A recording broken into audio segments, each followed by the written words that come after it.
Welcome to V2T IELTS Listening Forecast. In this test, you will practice a full IELTS listening forecast with audio, subtitle, and answers designed in the Cambridge exam style. The test includes Part 1 to Part 4, just like the real IELTS exam. Get ready, focus carefully, and good luck with your practice.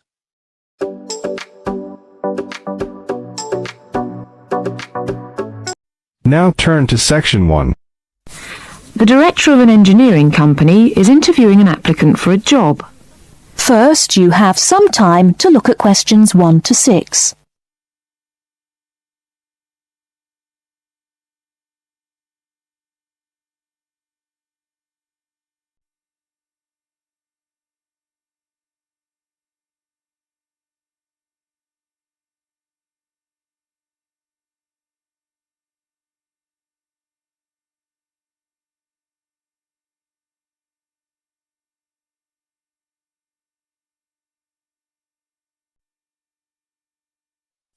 Now we shall begin. You should answer the questions as you listen, because you will not hear the recording a second time. Listen carefully and answer questions 1 to 6. Good morning. It's Mr. Robinson, isn't it? Have a seat. Stephen Robinson. Yes. Is that S-T-E-V-E-N or P-H? It's V. Okay. I've got your letter of application, but I need a few more details for the file. Now, you're from Manchester. What exactly is the address? Yes, it's Dynevor Gardens. That's D-Y-N-E-V-O-R. Prestwich. Thanks. And telephone? Well, it isn't mine, it's the landlord's, but I can be contacted. It's 483-250. Uh-huh. The landlord lives in, does he? Well, he has the flat downstairs, and he's a friend of the family anyway. I see. Okay. According to your letter, I imagine you were born in, let me see, 1960? 61. Right. And the date? 12th of July. Thank you. And I believe you're married. Oh, no, I'm getting married, but not for a few months. Oh, sorry. Well, I mean, congratulations. Is it going to be in Manchester? Well, no, actually. My fiancée's from Wales, so we're getting married in her home village, near Bangor. Oh, how nice. Now, as you know, when you apply for a post with Williams Engineering, we need to find out a few things about both your academic background and more recent work experience, the latter being especially important in respect of this rather specialized position in the area of water management. First of all, A-levels. Yes, I've got 3. Geography, maths, and physics. Geography, maths, and physics. Okay. Before you hear the rest of the conversation, you have some time to look at questions 7 to 10.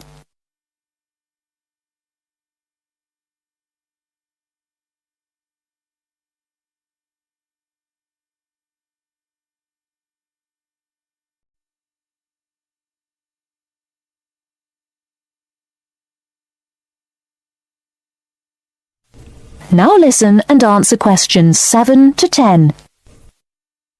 And what about your degree? I went to Sheffield University and got an engineering degree, with water management as my specialisation. Uh-huh.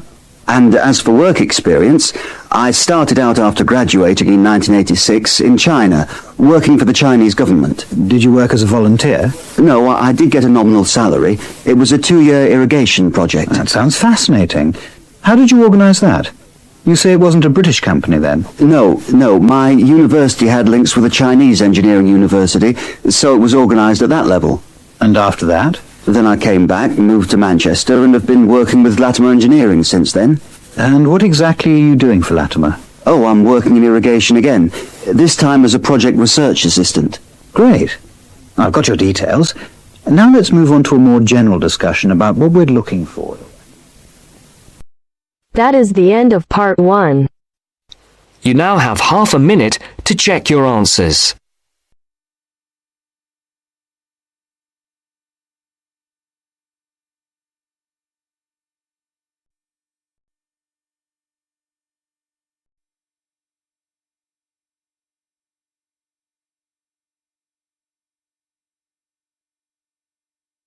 now turns to Part 2.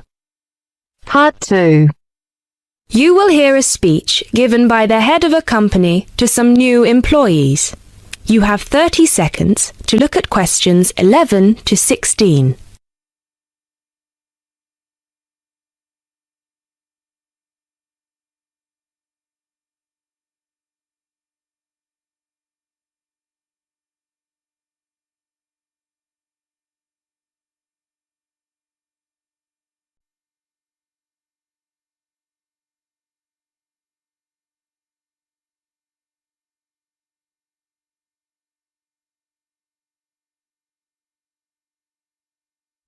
Now listen carefully and answer questions 11 to 16. First of all, a warm welcome to Barker's Country Safaris. We're delighted to have you all on board for this season. I know you've all been told a bit about the company when you had your job interview, but I thought it would be worth telling you a bit more about ourselves. Barker's was set up 10 years ago by myself, John, and my then girlfriend and now wife, Nancy. We started it initially just as a hobby. We felt that there was a good opportunity to share our love of the countryside in this part of the world with the many visitors who come here. As you know, most people come for the beaches in the summer, but there is so much more to the region, and this is what we wanted to exploit. Nancy and I were born near here, and as teenagers we went climbing, kayaking, whitewater rafting, potholing, and just straightforward walking. This district is in our blood, and we love it. While we were still at university, we started taking small groups of visitors out into the national park in Nancy's brother's old Land Rover. We'd drive them around the back lanes and into the forest. We'd also organise rock climbing tours for friends of friends. Then, each year, without us having to advertise, people came back to us to ask for more excursions and trips. So, 5 years ago, we gave up our other jobs to focus full-time on Barker's Country Safaris. Now, 2 years after that, we set up the activity tour part of the business, and 1 year ago, we expanded into organising activities for school groups during term time. Obviously, this was a massive challenge with all the health and safety requirements, but it's proving a great success. You now have 30 seconds to look at questions 17 to 20.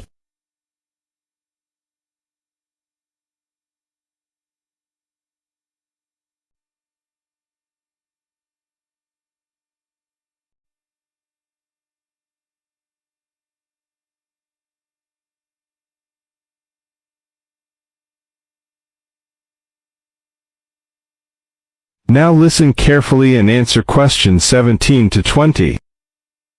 Anyway, we'll certainly not be dealing with school parties during the summer holidays. Our clients for the next 3 months are mostly family parties or groups of friends, and I'd like to talk a bit now about the tours we offer and what your responsibilities will be. Our most popular excursion is the Woodland Tour and Trail. Now, often this is sold out and we have all of our 10 jeeps in convoy with 8 people in each jeep. It's a lot of fun. These tours really offer a taster of what we can provide. So as both driver and guide, it is important that you do a good job here so they come back for the bigger tours. I will talk about the commission package later. As the summer days are so long, we have 3 tours each day, but you will not be expected to work on more than 2 of them. Morning tours start at 8 a.m. and go to midday. Afternoon tours are from 2 p.m. to 6 p.m. and then evening ones 7 p.m. to 11 p.m. All the tours follow the same route, and you should have made yourselves familiar with all the key information. This was provided to you in the information pack you were sent when you accepted the job offer. This is important, so if you haven't had time yet, please do so now. Our second most popular tour is the Family Exclusive. Now, this tour is for the whole day and for only 1 group. Usually it is just 1 jeep, but sometimes there are 2 if the party is large. These tours go from 10 a.m. till 5 p.m. and include lunch at the Brown Bear in Lower Middleton. We have a number of different routes for these tours, as we don't want our premium clients being made to feel that they are part of a large package deal. You will be told which route to take with your weekly schedule. Now, I'd like to move on to these specialty tour packages. These are the ones that we are keen to book people on once they've done the woodland tour and trail trip. That is the end of part 2. You now have half a minute to check your answers.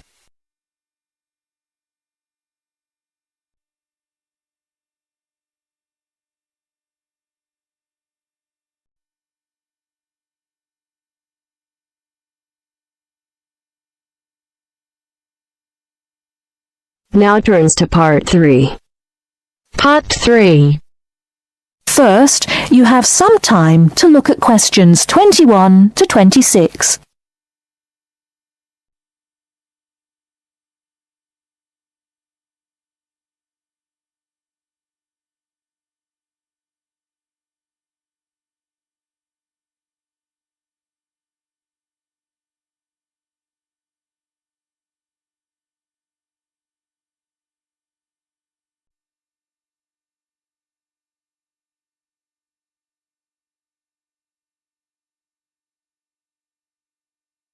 Now listen carefully and answer questions 21 to 26.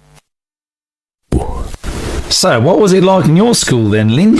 Well, South African schools are very different from schools in Australia.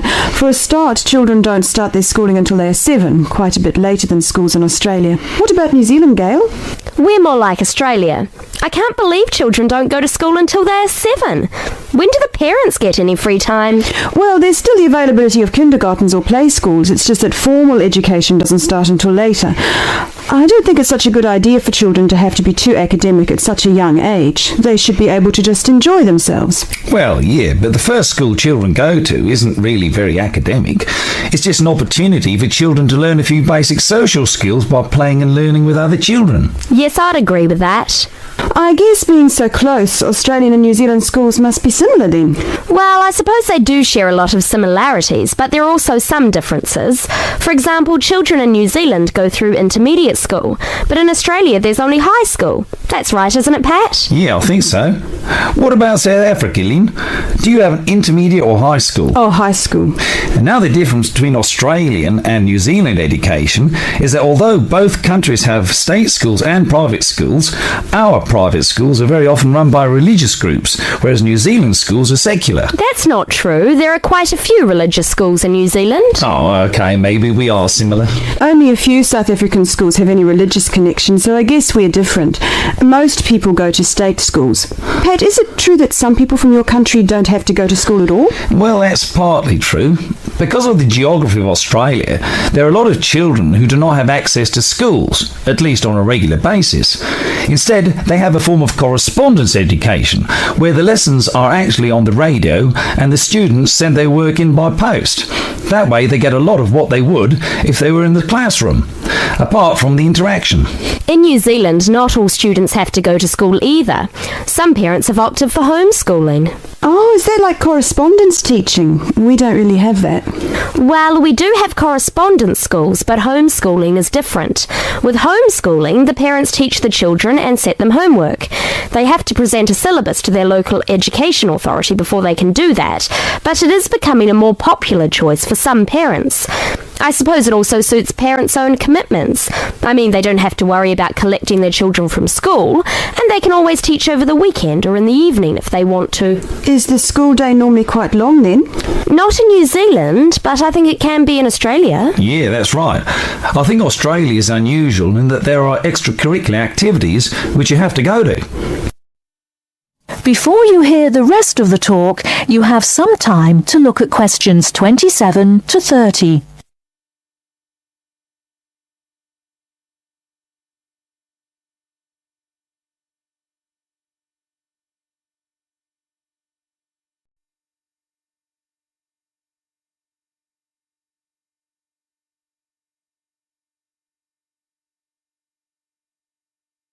Now listen and answer questions 27 to 30.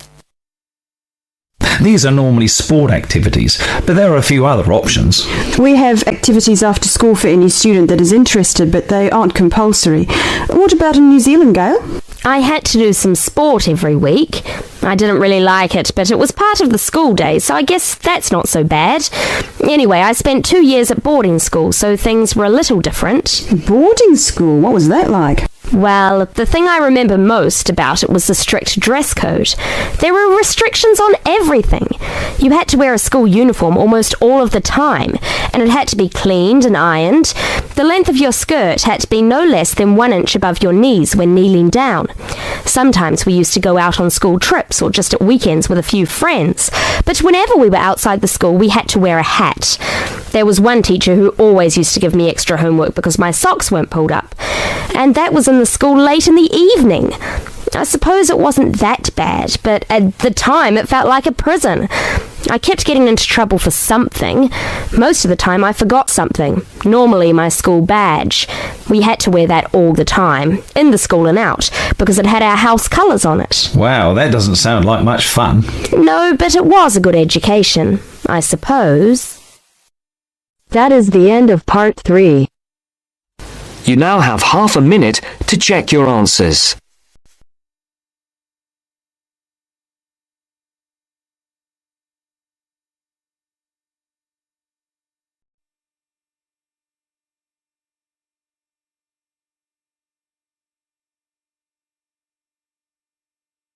Now turns to part 4. Part 4. You are going to hear a lecture on William Kidd. First, you have some time to look at questions 31 to 40.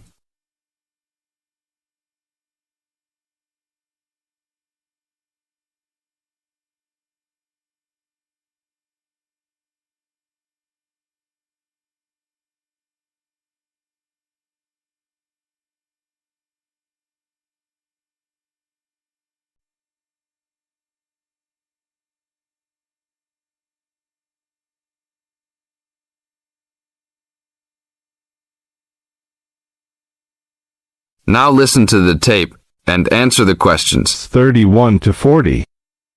A Pirate Story, William Kidd. William Kidd, who was better known by the name Captain Kidd, was a 17th century British privateer and semi-legendary pirate who became celebrated in English literature as one of the most colourful outlaws of all time. Fortune seekers have hunted his buried treasure in vain through succeeding centuries. Kidd's early career is obscure. It is believed he went to sea as a youth. After 1689, he was sailing as a legitimate privateer for Great Britain against the French in the West Indies and off the coast of North America. In 1690, he was an established sea captain and shipowner in New York City, where he owned property. At various times, he was dispatched by both New York and Massachusetts to rid the coast of enemy privateers. In London in 1695, he received a royal commission to apprehend pirates who molested the ships of the East India Company in the Red Sea and in the Indian Ocean. Kidd sailed from Deptford on his ship, the Adventure Galley, on February 27, 1696, called at Plymouth, and arrived at New York City on July 4th to take on more men. Avoiding the normal pirate haunts, he arrived by February 1697 at the Comoro Islands off East Africa. It was apparently some time after his arrival there that Kidd, still without having taken a prize ship, decided to turn to piracy. In August 1697, he made an unsuccessful attack on ships sailing with mocha coffee from Yemen, but later took several small ships. His refusal 2 months later to attack a Dutch ship nearly brought his crew to mutiny, and in an angry exchange, Kidd mortally wounded his gunner, William Moore. Kidd took his most valuable prize, the Armenian ship Quedda Merchant, in January 1698, and scuttled his own unseaworthy Adventure Galley. When he reached Anguilla in the West Indies, April 1699, he learned that he had been denounced as a pirate. He left the Quedda Merchant at the island of Hispaniola, where the ship was possibly scuttled. In any case, it disappeared with its questionable booty, and sailed in a newly purchased ship, the Antonio, to New York City, where he tried to persuade the Earl of Bellomont then colonial governor of New York, of his innocence. Bellamont, however, sent him to England for trial, and he was found guilty, May 8th and 9th, 1701, of the murder of Moore and on 5 indictments of piracy. Important evidence concerning 2 of the piracy cases was suppressed at the trial, and some observers later questioned whether the evidence was sufficient for a guilty verdict. Kidd was hanged, and some of his treasure was recovered from Gardiner's Island off Long Island. Proceeds from his effects and goods taken from the Antonia were donated to charity. In years that followed, the name of Captain Kidd has become inseparable from the romanticized concept of the swashbuckling pirate of Western fiction. Among other stories concerning caches of treasure he supposedly buried is Edgar Allan Poe's The Gold Bug. That is the end of part 4. You now have half a minute to check your answers.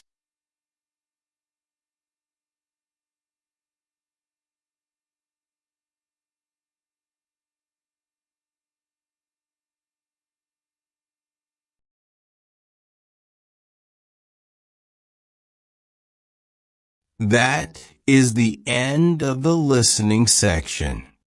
You now have 2 minutes to review your answers before the test automatically moves on to the next section.